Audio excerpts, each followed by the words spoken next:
Now let's look at a different variable, gender or sex, as used in surveys and assessments. The attribute here is, here we go, male or female, and could be even for statistical analysis translated into a number.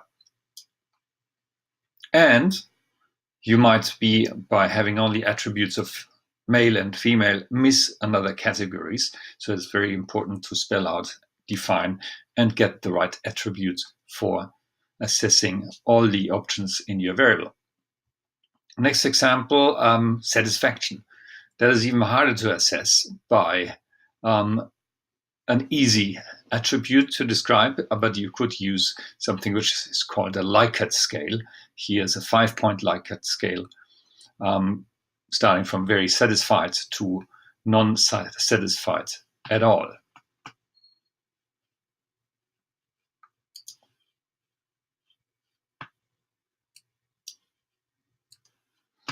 Let's move to the next example.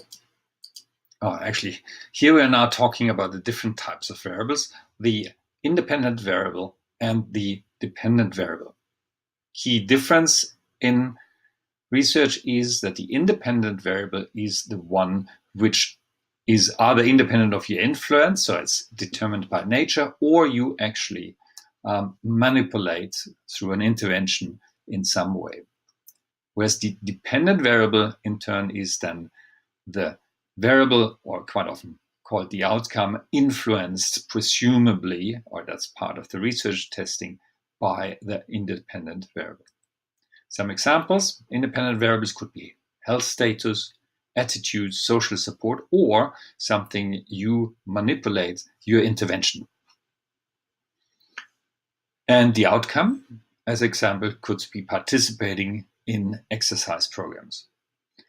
So, other examples. Now, the relationship between those two could be either correlational or causal. Causal meaning that one variable causes the other one, and correlational means they perform in a synchronized manner. Correlation does not imply causation. And quite often in research we call correlation the degree of which variables change together. So if one changes, the other correlating one changes too. Quite often it's used synonym for association. What are the types of relationships between variables? It could be obviously that there's no relationship, that's part of the testing, that there's a positive or a negative relationship, or even a curvy linear one. It looks like this. Here's a negative relationship. The higher,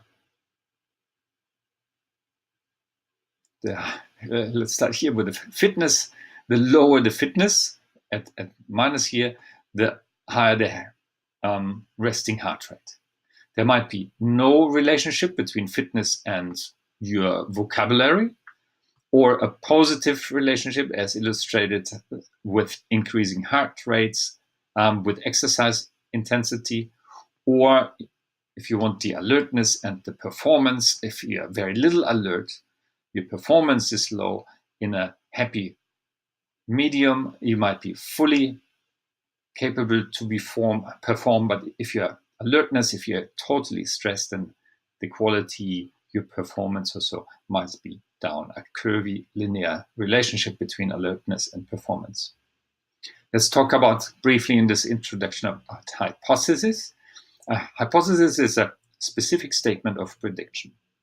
And we distinguish between alternative and the null hypothesis, and whether it's one-tailed or two-tailed. The null hypothesis is the null effect, and the alternative is the one that you investigate, you predict that there is an effect.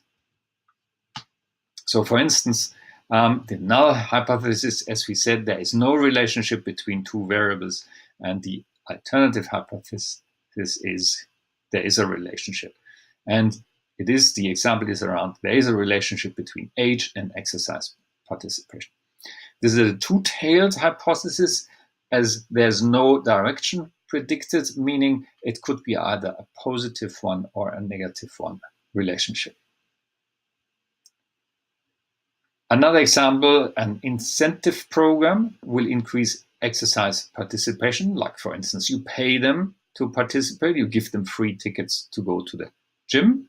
The predicted hypothesis, the alternative hypothesis, is that participation will increase through your incentive, as the null, opposed to the null hypothesis that no matter what you do, the participation will not increase or even will decrease. And this is a one-tailed hypothesis, as the specific direction, the increase, is being predicted and tested. Now, if you look at the types of data generated and used by research, they can either be categorized into qualitative data or quantitative data. And we'll see throughout the research what type of studies are in the qualitative data corner and which studies generate quantitative data. And there's, of course, mixed research approaches generating data from both types. I, in the introduction, alluded already that both deduction and induction are pathways to confirm your theory. The deduction is you climb down from having a theory, formulating your hypothesis, and then observing the reality to confirm or disconfirm this hypothesis. Whereas the far more often in classical health research chosen pathway starts with observations. You detect some patterns, you formulate a tentative hypothesis, and through experimentation you come then to a theory. We will have a whole section on ethics in research, where we highlight that there's always the balance in research of protecting the participant versus the quest for knowledge. And this will be assessed, especially and looked at by ethics review boards, including the presence and the validity of an informed consent.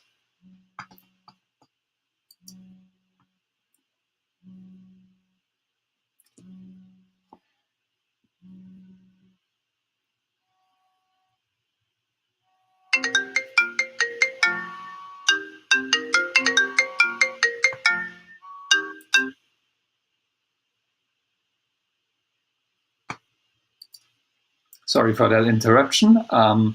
Issues of confidentiality and anonymity, the justification of the procedures selected, and right to access to health services or follow-up services.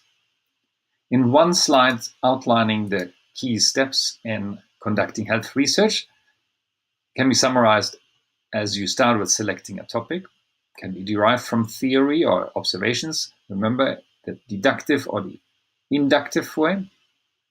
Review the literature and other information, develop a research proposal, implement what you developed, report on the findings, and publish and disseminate your results. So if you want, you could even think about the structure of research in forms of a hourglass, beginning with a very broad question, narrow it down to be very specific and operationalizable. Then to do your experiment, observe. Then you analyze and bring it out again to broad conclusions and generalize back to your questions. How do you select a research topic? A good research topic certainly has relevance, has good questions to be asked. It hasn't been done before, you avoid duplication. There is urgency in the need for data. The study is acceptable, feasible, and applicable.